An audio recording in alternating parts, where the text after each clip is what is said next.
Halo geng, apa kabar hari ini? Semoga sehat selalu ya, tidak kekurangan suatu apapun, dilancarkan rezekinya dan juga dimudahkan semua urusannya. Lalu Bagi yang film sakit, kali ini semoga berjudul cepat Naik sembuh ya Gunung geng ya. Flower. Ketika malam hari, janda ini memakai pakaian hitam dan penutup wajah, lalu merampas sertifikat tanah petani miskin yang mau berjudi ya. Jadi dia mengambil sertifikat rumahnya yang mau digadaikan oleh si petani ini, tapi dia dikejar oleh keamanan dari tempat perjudian dan dia kabur ke arah ruangan VIP yang sedang juga melakukan perjudian di sana. Karena ketahuan mereka ini di salah satu pejabat langsung mengambil uangnya dan juga akhirnya perkelahian pun pecah. Tapi dia dibantu oleh pejabat baru yang juga ikut main di sana. Kita panggil Soho saja. Pejabat baru ini kaget karena yang dibantunya ini adalah seorang wanita. Meskipun berhasil kabur, sialnya dia ini hampir ketahuan oleh mertuanya, geng, dan dia buru-buru masuk ke dalam kamarnya dan berganti pakaian dengan cepat dibantu oleh pelayannya. Rupanya ibu mertua ini melarang menantunya ini yang janda untuk makan banyak ya kan, atau makan yang manis-manis. Jadi dia hanya boleh makan 1 kali sehari. Dia mau protes tetapi tidak bisa, geng. Akhirnya dia cuma bisa mengeluh kepada pelayannya ini. Kasihan ya geng, janda di zaman Joseon ini bahkan dia tidak boleh keluar rumah setelah 15 tahun dan cuma bisa makan sekali sehari. Padahal sudah jadi janda 15 tahun ya. Sedangkan si Soho ini dimarahi oleh kepala pertahanan karena dia ini bukannya menangkap penjahat malah ikutan main judi, geng. Soho lalu menyuruh anak buahnya untuk mencari tahu sedetil-detilnya tentang pria bertopeng. Di tempat lain, sang raja ini sedang main catur dengan kepala Kasim yang tidak lain adalah kakak dari Soho. Tiba-tiba menteri kiri ini datang menyapa sang raja. Dan sang raja ini terlihat seperti menurut sekali dengan si menteri kiri dan tidak berpunya kekuasaan apapun. Nyonya janda ini pingsan karena diantara makanan yang cuma berisi piring kosong, geng. Dia lalu pingsan dan bermimpi mau jatuh ke tebing tapi ditolong oleh pria ganteng yang tidak lain adalah si Soho. Karena kaget, ia pun terbangun dari tidurnya dan tak sadar kalau di pipinya ini ada noda tinta. Tapi ia lalu memberikan salinan buku yang disuruh oleh mertuanya dan memintanya 2 nyang untuk ongkos menyalinnya. Tahu kalau adik iparnya ini datang, Nyonya Hua ini lalu memakai penutup telinga agar tidak mendengar ocehan dari adik iparnya ini, geng. Tetapi dia masih tetap merasa sedih. Tapi Nyonya Hua ini sedikit terhibur karena Kanut ini datang dan memberikannya sapu tangan dan juga kesemek kering. Orang sekarang manisan ya, geng ya. Sementara di tempat lain, Kang Pil ini marah-marah kepada anak buahnya karena penginapannya ini dirusak oleh Suhu dan juga pria bertopeng. Sedangkan Suhu tidak fokus karena mengingat wanita yang jago berkelahi dan panahnya ini meleset semua, geng. Atasannya pun jadi kecewa. Yang bikin kaget ternyata menteri kiri ini adalah ayah mertua dari Nyonya Hua. Beda dengan istrinya, menteri ini perhatian dengan Nyonya Hua, bahkan menyuruh istrinya untuk mengajak Nyonya Hua keluar sesekali. Sementara Nyonya Hua sendiri merenung di kamarnya dan karena lapar dia memakan kesemek kering yang diberikan oleh Kanut. Dan so sweetnya dia ini memberikan 1 untuk makam suaminya. Di tempat lain, penginapan Myeongdo sendiri sedang sibuk mempersiapkan pertemuan istri para bangsawan yang akan segera dimulai. Dan ibu mertua mengajak Nyonya Hwa. Nyonya Hwa pun senang dan menari-nari. Sementara si Yom ini melihatnya dan memberikan sebuah kue kering. Di lain sisi, Suho ini sedang berpatroli dan bertemu dengan Kanut yang sedang berjualan buah yang dikeringkan ya geng ya. Jadi dia membelinya karena namanya lucu.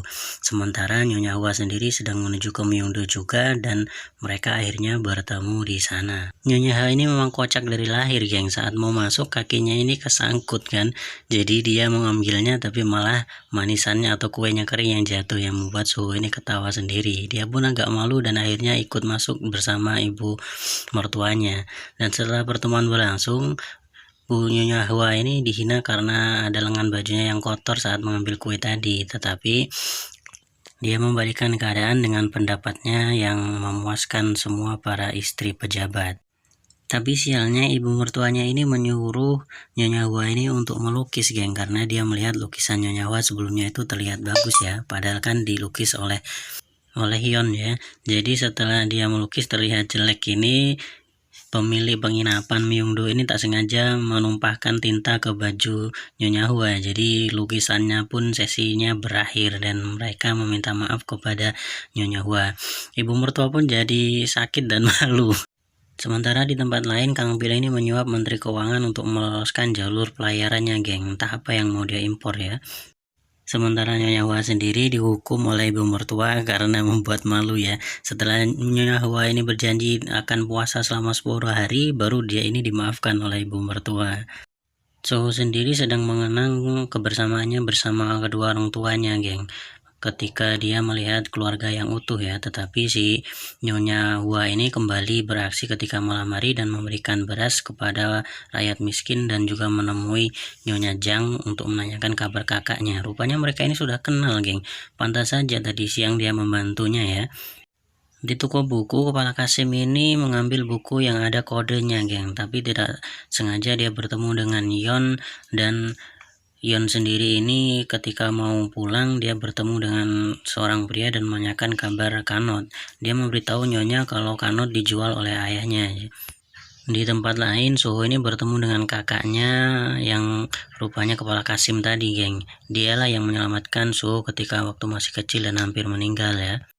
Nyonya Hua ini lalu bergegas menuju penginapan Kang Pil dan di sana rupanya Soho lebih dulu bertemu dengan Kanot dan dia membawanya karena mengira dia bekerja di sana dan dia mau menyelamatkannya ya, geng ya.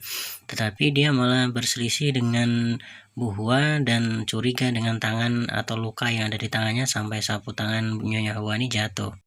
Sempat beradu harga dengan Soho, akhirnya Nyonya ini membeli Kanot dengan harga 500 nyang dan dia pun langsung membawa kabur Kanot dari Soho ya, karena Soho mengikuti jadi dia melemparnya dengan sepatu.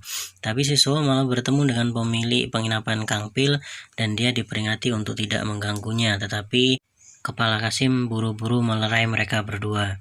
Kanot sendiri rupanya demam dan dia dirawat oleh Nyonya Jang yang memiliki penginapan Myeongdo dan berencana untuk menyuruhnya bekerja di sana. Sedangkan Nyonya Hua ini tidak digaji karena menghabiskan 500 nyang ya.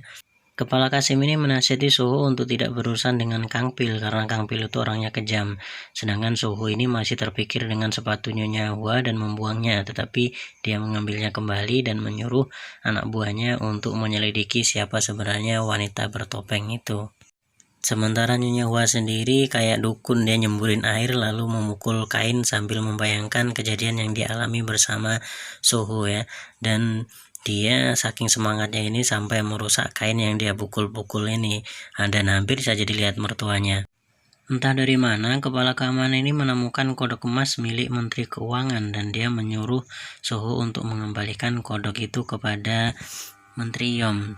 Tetapi si Soho ini seperti melihat ada yang mencurigakan jadi dia membuka pintu, tapi yang datang malah anaknya dari kepala keamanan. Rupanya dia ini naksir sama Soho, geng. Tetapi tahu itu kepala keamanan ini langsung menariknya jauh agar tidak terjadi hal-hal yang memusingkannya ya. Kanot ini lalu menemui Nyonya Hua untuk memberikan sapu tangan dan sekaligus berterima kasih karena sudah ditolongnya ya. Rupanya Kanot ini sadar kalau Nyonya Hua ini adalah pria bertopeng. Sementara Menteri Kiri meminta Raja untuk menandatangani proposal yang sudah diajukan. Saat Menteri Keuangan ini menghukum pelayannya sampai hampir meninggal, Soho ini keburu datang dan menggagalkan hukumannya itu, geng. Jadi dia ke sana untuk mengembalikan kodok emas yang hilang di penginapan Kang Pil ya. Dia beralasan kalau menghukum pelayannya itu karena merusak lukisannya. Ibu-ibu berumpi masalah itu dan akhirnya didengar oleh Nyonya Hua dan Nyonya Hua memberikan karung beras kepada pelayannya tua itu. Sementara Soho sebelumnya telah mengirimkan dokter untuk menyembuhkan si pelayan yang dihukum tadi ya. Soho lalu mendatangi penginapan Myeongdo dan bertemu dengan Kanot dan dia bertanya kepada Kanot tentang pria bertopeng ya, tapi dia tetap meminta untuk merahasiakannya saja. Lalu dia bertanya kepada Nyonya Jang. Tak bisa tidur karena masalah lukisan, Nyonya Hua ini akhirnya mengambil kunci yang dipegang oleh pelayannya. Jadi dia ini mau kabur lagi ke rumah si Menteri Keuangan, geng. Rupanya si Soho sedang berpatroli dan bertanya-tanya kapan si pria bertopeng ini akan muncul.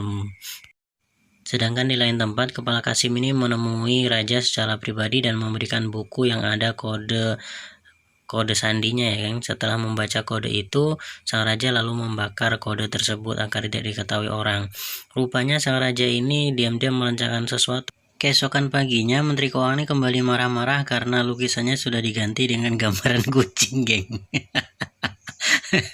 Lalu dia meminta Soho untuk menemukan pencurinya. Rupanya yang mencuri ya Nyonya Hua. Sebelayannya pun menahan amarah karena mendengar cerita Nyonya Hua menyelinap malam-malam untuk mengganti lukisannya. Di pinggir pasar, Kang Pil ini mengajar salah satu pedagang karena dikira menghinanya, tapi Nyonya Jang datang dan juga istri dari Menteri Keuangan, jadi dia membatalkan niatnya dan pergi. Meskipun menahan tawa melihat lukisan, Soho ini tetap diminta untuk mencari pencurinya oleh kepala keamanan, geng.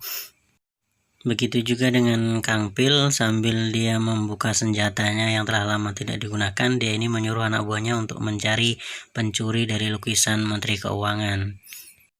Sementara Nyonya Hua sendiri sibuk disuruh oleh ibu mertuanya untuk mengaduk sirup gandum ya, sampai malam bahkan. Tetapi dia dipanggil oleh pelayan untuk bertemu dengan Menteri Kiri. Menteri Kiri pun lalu memintanya untuk berangkat ke makam kakaknya dan membawa beras 2 karung ya, pemberian dari Menteri Kiri. Lalu dia membuka papan dan menemukan sebuah pisau atau pedang ya. Dia jadi teringat masa lalu ketika dia menitipkan pesan kepada kakaknya, tetapi kakaknya malah memberikan pedang tersebut.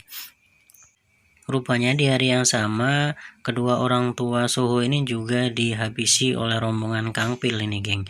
Tetapi beruntungnya dia diselamatkan oleh Kepala Kasim dan diangkat sebagai adik.